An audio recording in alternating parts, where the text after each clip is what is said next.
fa miroborobo be amin'izao fotoana izao ny fanofana ny tapazotra mpifandraisana ahafahana manao ny tolotra internet ho an'ny mpanjifa hoy ny Artek.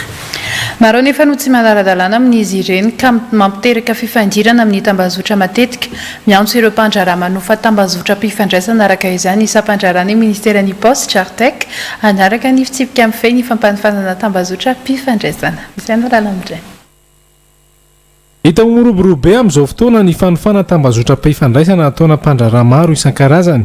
Tafiditra ao anatin'ny fampiroboroboana ny internet sy ny nomerika izany ka amporosihana saingy tokony atao ao anatin'ny fanarahan-dalàna hoy ny ministeran'ny Poste amin'ny alalan'ny Artek.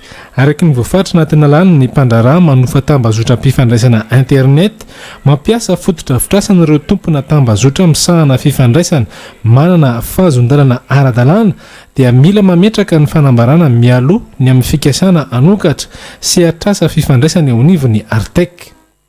Amin'izany dia misy ny atota taratasy izay mila fenoana.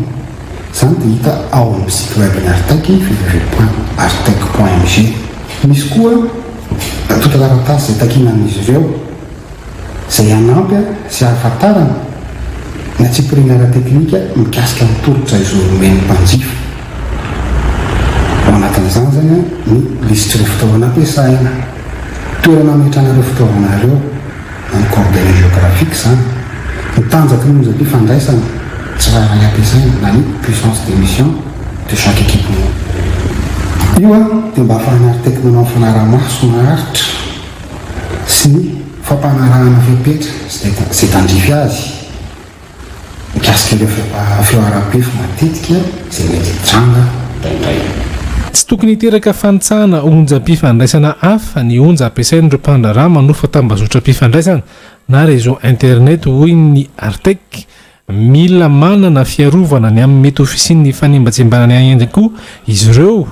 Namoaka izao fampatsahivana izao isian'ny fandrandrana sehatra ny fahefa-piandrindrana ny fifandraisana na ny Artek.